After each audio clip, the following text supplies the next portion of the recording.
In this video, I'll be showing you how you can change your Pinterest account recommendation that you are changing the algorithm, what you see on your homepage. So now let's come here. You see this my homepage here, and let's say I'm seeing things I don't like. This is how you change it. So now you move to your profile like that. On your profile, tap on the three bars you see at the top right corner of your screen. Tap on that. Then move to your settings here.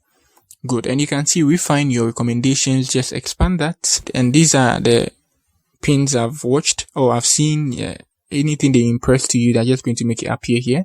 So now you're going to change the ones you want, you get it, and remove the ones you don't want to as well. So on my Pinterest, I've selected design, men, style, technology, and the rest. So let's say I want quotes, so I want quotes to be appearing on my feed. So I just do that.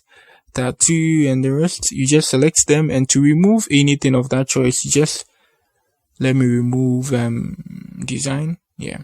So you just tap on it to remove it, you tap on it to add it, and that's it. Your recommendation is going to change. Anytime you hop on your Pinterest homepage, you are going to see the recommendation is just going to change. That's it on how you change your recommendation and algorithm on your Pinterest account. If you are new here, just give me a like, subscribe to my channel. Peace.